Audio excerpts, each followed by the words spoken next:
പറഞ്ഞത് ഇത് ഖാല ലി സാഹിബിഹി ഇത് ഖൂലി സാഹിബിഹി, കൂട്ടുകാരനോട് പറഞ്ഞത് എന്താണ്? ലാ തഹ്സൻ ഇന്നല്ലാഹ മഅനാ. അബൂബക്കർ, ടെൻഷൻ അടിക്കരുത്, അള്ളാഹു ആണ് നമ്മൾ ഇങ്ങോട്ട് അയച്ചത്, അള്ളാന്റെ കൽപ്പന അനുസരിച്ചാണ് നമ്മൾ പുറപ്പെട്ടത്, ഒരു ബുദ്ധിമുട്ടും ഉണ്ടാവൂല, നന്നായിട്ട് ധൈര്യമായിട്ടിരിക്കും.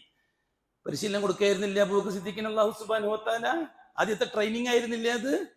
വരാനിരിക്കുന്ന സംഭവങ്ങളിലെല്ലാം അള്ളാഹുവിന്റെ ഇടപെടലായിരിക്കണം യാഥാർത്ഥ്യമാക്കേണ്ടത് എന്ന് പരിശീലിപ്പിക്കുകയായിരുന്നില്ലേ അബൂബക്കർ സിദ്ദീഖിനെ അഷ്റഫുൽ ഖൽഖിന്റെ ഒന്നിച്ചയച്ചിട്ട്? ആ അബൂബക്കർ സിദ്ദീഖ് ഇറാനിയൻ ഷിയാക്കൾക്ക് കാഫിറായത് എങ്ങനെയാണ്? ആ അബൂബക്കർ സിദ്ദീഖിനെ ശാപം കൊണ്ട് ചോദിക്കുന്ന ഇറാനിയൻ ഷിയാക്കൾ എന്തിന്റെ പേരിലാണ്? ഇറാനിയൻ ഷിയാക്കൾക്ക്, ഇന്ന് ഇറാനിലുള്ള ഷിയാക്കൾക്ക് മുസ്ലിമാണ് എന്ന് പറയണമെങ്കിൽ, അതായത് ഷീഈ മതക്കാരനാകണമെങ്കിൽ ഷഹാദത്തിന്റെ കൂട്ടത്തിൽ അബൂബക്കർ സിദ്ദീഖ് നരകത്തിലാണെന്ന് പറയണ്ടേ? അശ്ഹദു അല്ലാ ഇലാഹ ഇല്ലല്ലാഹ്, അല്ലാഹ് അല്ലാതെ വേറൊരു ഇലാഹില്ല, വഅശ്ഹദു അന്ന മുഹമ്മദർ റസൂലുള്ളാഹ്, മുഹമ്മദ്